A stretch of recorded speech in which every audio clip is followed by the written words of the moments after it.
Hello friends, आप सभी का हमारे चैनल एग्जाम टाइम IQ पे स्वागत है। आज है 1 जुलाई 2020 और 1 जुलाई के करंट अफेयर्स में आप सभी के लिए इस वीडियो के माध्यम से ले आया हूँ। आप सभी इस पूरे वीडियो को ध्यान से देखिए क्योंकि मैं प्रत्येक प्रश्न का एक का डिटेल में आंसर बताऊंगा और वीडियो के अंत में आप सभी से एक प्रश्न भी करूंगा जो कि पिछले वीडियो से होगा, तो आप सभी उस प्रश्न का उत्तर हमें कॉमेंट बॉक्स के माध्यम से दीजिएगा। और जो भी फ्रेंड्स अभी हमारे चैनल पर नए हैं, चैनल को सब्सक्राइब नहीं किए हैं, तो कृपया चैनल को सब्सक्राइब भी कर लें क्योंकि मैं इस चैनल के माध्यम से आप सभी के लिए प्रतिदिन करंट अफेयर्स पे वीडियो अपडेट करता लाता रहता हूँ, जिससे कि आपको आने वाले आपके अपकमिंग एग्जाम्स के लिए बहुत ही बेनिफिशियल होगा। तो चलिए अब आज का पहला प्रश्न देखते हैं।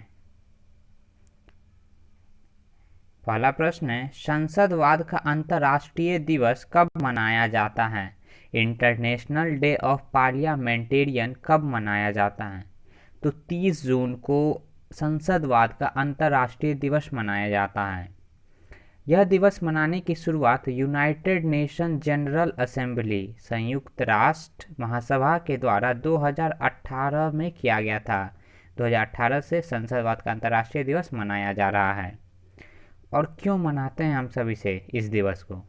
तो क्योंकि संसद जो होते हैं, सांसद जो होते हैं, हम सभी आम जनता के जनप्रतिनिधि होते हैं और उन्हें उनके भूमिका को चिन्हित करने के लिए संसदवाद का अंतर्राष्ट्रीय दिवस मनाया जाता है 30 जून को। और 30 जून को ही क्यों मनाया जाता है 30 जून को? तो 30 जून 1889 1889 30 जून 1889 को इंटर पार्लियामेंट्री यूनियन की स्थापना हुई थी और इंटर पार्लियामेंट्री यूनियन का हेडक्वार्टर जेनेवा में है। आगे बढ़ते हैं अब। दूसरा प्रश्न है, विश्व की सबसे बड़ी प्लाज्मा थेरेपी परीक्षण परियोजना कहाँ शुरू किया गया है? तो सबसे बड़ी प्लाज्मा थेरेपी परीक्षण परियोजना महाराष्ट्र में शुरू की गई है। प्लाज्मा थेरेपी परीक्षण महाराष्ट्र सरकार द्वारा शुरू किया गया है, जिसका उद्घाटन मुख्यमंत्री उद्धव ठाकरे ने किया। इस प्लाज्मा थेरेपी परीक्षण परियोजना का नाम प्लेटिना रखा गया है। क्या नाम रखा गया है? प्लेटिना। और किसके द्वारा शुरू किया गया, लॉन्च किया गया? तो महाराष्ट्र के मुख्यमंत्री उद्धव ठाकरे के द्वारा। इस परियोजना के तहत गंभीर रूप से ग्रस्त मरीजों को 200 मिलीलीटर मात्रा में कन्वेल्सेंट प्लाज्मा दिया जाएगा। आगे देखते हैं अब।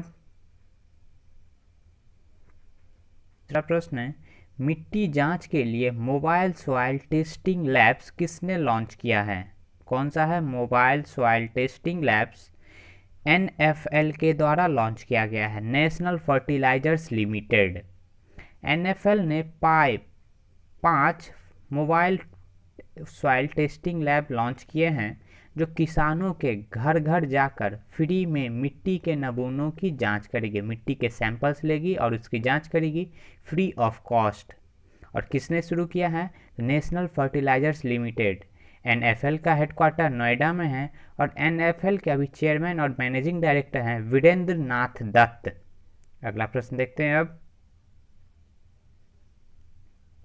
चौथा प्रश्न है, गुजरात के किस शहर में वर्षा जल संचयन परियोजना स्थापित की गई है? तो गुजरात के वडोदरा शहर में वर्षा जल संचयन परियोजना स्थापित की गई है। डिटेल में जानते हैं अब इसे।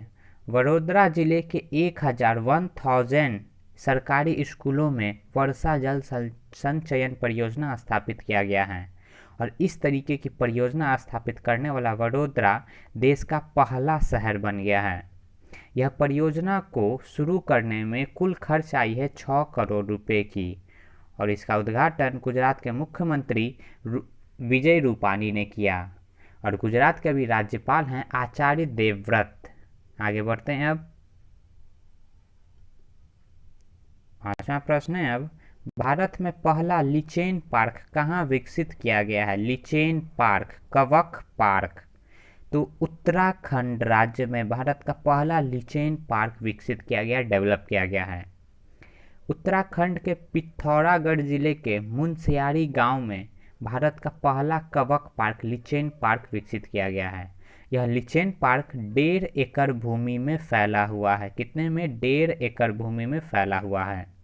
और किस राज्य में? उत्तराखंड। उत्तराखंड की 2 राजधानियां हैं, एक है समर कैपिटल और दूसरी है विंटर। विंटर कैपिटल है देहरादून और समर कैपिटल है गैरसैंण। और उत्तराखंड के अभी मुख्यमंत्री हैं त्रिवेंद्र सिंह रावत और उत्तराखंड के अभी राज्यपाल हैं बेबी रानी मौर्य। अब देखते हैं अगला प्रश्न। छठा प्रश्न है, भारत ने किस देश के साथ संयुक्त उद्यम जल विद्युत परियोजना joint venture hydro electricity project पर हस्ताक्षर किए हैं? तो भारत ने भूटान के साथ संयुक्त उद्यम जल विद्युत परियोजना पर हस्ताक्षर किए हैं। भूटान के खलोगछु परियोजना, नाम है खलोगछु परियोजना, जो 600 मेगावाट की परियोजना है। इसी के लिए दोनों देशों ने, भारत और भूटान ने, अपने में समझौता किया है, वर्चुअली माध्यम से हुआ।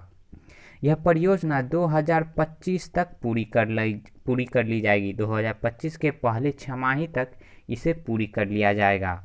और किसने किया है भारत के साथ? तो भूटान देश है। भूटान की राजधानी थिम्पू। भूटान के अभी प्रधानमंत्री हैं लोटे तसरीर और भूटान की करेंसी है नोंगत्रुम।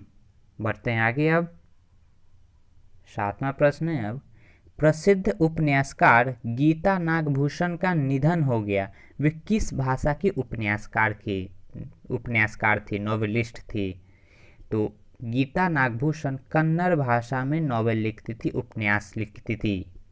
गीता नागभूषण की मृत्यु 78 वर्ष की आयु में कर्नाटक के कलाबुरागी में हो गया। नागभूषण पहली महिला कन्नड़ उपन्यासकार थी जिन्हें केंद्र साहित्य अकादमी पुरस्कार से नवाजा गया था। और अब इनकी मृत्यु 78 वर्ष की उम्र में कार्डिक अरेस्ट के कारण हो गई है। देखते हैं अगला प्रश्न। 8वां प्रश्न है, किसने कोविड वैक्सीन कोवैक्सीन के मानव नैदानिक परीक्षण के लिए मंजूरी दी है? एक कोविड-19 कोरोना की वैक्सीन है जिसका नाम है कोवैक्सीन। तो इसके मंजूरी किसने दी है, परीक्षण के लिए मंजूरी? तो DGCI के द्वारा मंजूरी मिली है इसके मानव नैदानिक परीक्षण के लिए। और DGCI का फुल फॉर्म है drug controller general of India. अब डिटेल में जानिए कोवैक्सीन के विषय में। तो DGCI ने कोवैक्सीन के पहले और दूसरे चरण के परीक्षणों के लिए मंजूरी दी है। यह वैक्सीन को ICMR, national institute of virology और भारत बायोटेक ने मिलकर तैयार किया है। यह पहली स्वदेशी विकसित वैक्सीन है कोरोना के लिए। आगे देखते हैं अगला प्रश्न। 9वां प्रश्न है, के वेणुगोपाल का कार्यकाल भारत के अटॉर्नी जनरल के रूप में कितने वर्ष तक के लिए बढ़ा दिया गया है? तो 1 वर्ष तक के लिए के वेणुगोपाल का कार्यकाल अटॉर्नी जनरल के रूप में बढ़ा दिया गया है। अटॉर्नी जनरल क्या होता है, देखिए समझिए इसे। तो अटॉर्नी जनरल की नियुक्ति भारत के राष्ट्रपति करते हैं। अटॉर्नी जनरल भारत सरकार के मुख्य कानूनी सलाहकार होते हैं, चीफ लीगल एडवाइज़र होते हैं अटॉर्नी जनरल। और अब अटॉर्नी जनरल होंगे के वेणुगोपाल। इनका कार्यकाल 30 जून को ही समाप्त हो रहा था, लेकिन भारत के राष्ट्रपति रामनाथ कोविंद ने अगले 1 साल के लिए और बढ़ा दिया गया है, एक्सटेंड कर दिया गया है। तो ये था आज का हमारा करंट अफेयर्स क्वेश्चन। अब देखते हैं मैंने जो आपसे कल प्रश्न किया था उसका आंसर। कल मैंने आपसे से प्रश्न किया था सीरोलॉजिकल सर्वे किस शहर में शुरू किया गया है? तो इस प्रश्न का उत्तर हो जाएगा option number C, Delhi. Delhi में सीरोलॉजिकल सर्वे शुरू किया गया है। कोरोना पॉजिटिव केस बढ़ने के कारण यह सीरोलॉजिकल सर्वे केस शुरू किया गया है। इस सेरो सर्वे में एक इंसान के खून के नमूने में एंटीबॉडी की उपस्थिति देखी जाएगी। इस सर्वे को national centre for disease control NCDC और दिल्ली सरकार मिलकर चला रही है। अब देखते हैं मैंने आप सभी के लिए आज कौन सा प्रश्न रखा है। आप सभी के लिए आज का प्रश्न है, किल कोरोना अभियान किस राज्य में शुरू किया गया है?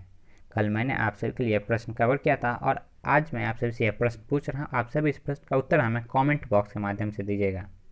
आप सभी को आज का यह पूरा वीडियो देखने के लिए बहुत बहुत धन्यवाद। आपको यह वीडियो अच्छा लगा हो, आपके लिए हेल्पफुल हो तो एक लाइक कर दीजिए और चैनल को सब्सक्राइब नहीं किए हैं तो सब्सक्राइब भी कर लें। और फ्रेंड्स, मैंने आप सभी के लिए डिस्क्रिप्शन बॉक्स में लिंक दे रखा है इंस्टाग्राम और फेसबुक अकाउंट का। तो आप सभी उस लिंक पर क्लिक करके इंस्टाग्राम और फेसबुक ID को, अकाउंट को फॉलो कर लें, क्योंकि मैं इस इंस्टाग्राम और फेसबुक के माध्यम से आप सभी के लिए करेंट अफेयर्स पे क्विज अपडेट करता रहता हूँ, और आप सभी उस क्विज में पार्टिसिपेट करें, जिससे कि आपके आने वाले अपकमिंग एग्जाम्स के लिए बहुत ही बेनिफिशियल होगा, लाभदायक होगा। That's all from today. Thank you.